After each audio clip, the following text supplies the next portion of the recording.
just like you, and you don't have a right to tell her that she can't have friends. Now, first of all, this is where the family structure has failed. No civil servant, I don't care if it was a meter maid, bartender, crossing guard, police officer, police captain, mayor, city council person, representative, no employee of mine is going to dictate to me how I run my household.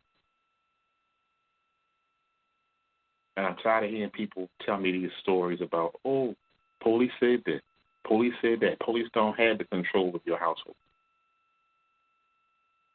Period. Now, if they want to chip in and pay some mortgages and pay some rent, I might consider.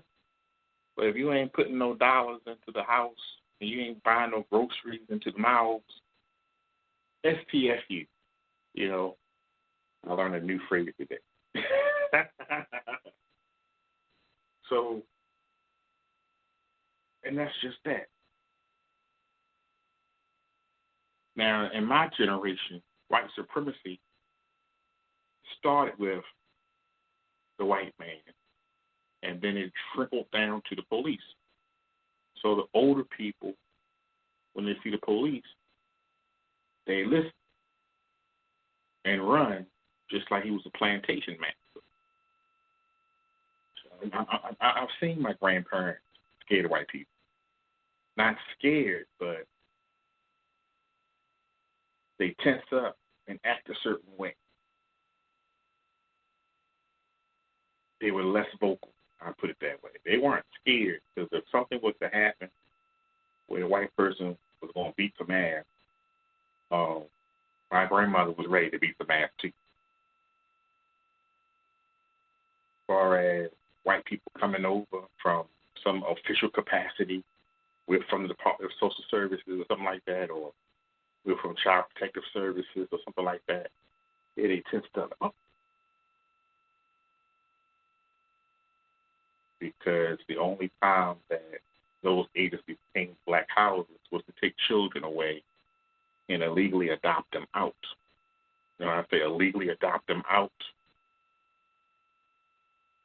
there will be no paper trail that the child was ever taken.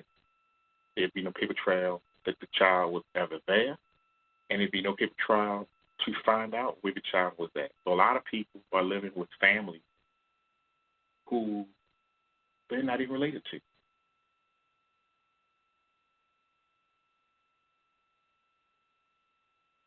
And the family says, well, they took you from me when you were just a child, but I didn't give you up for adoption. And the people don't seem to understand it. But you have no way of finding out unless there's a medical emergency and you go get your blood drawn and they say you're not a match or something. Now, how can it be that your mother and father are not a match for you? That's a sign.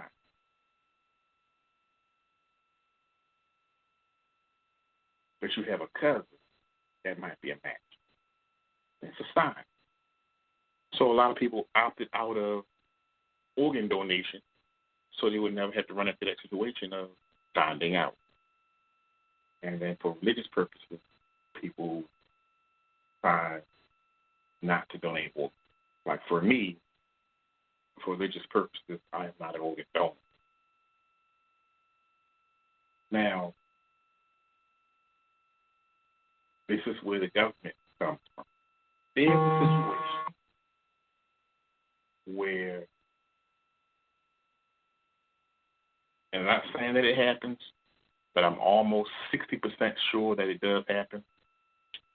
When you die, even if you say you're not an organ donor, the mortician is taking your organs out of the body. And I'm sure if there's an organ transplant list or something, they're still taking inventory on your organs.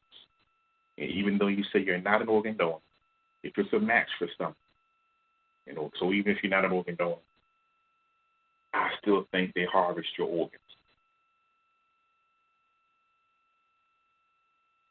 Because when you have a cremation, They still put you in the mortuary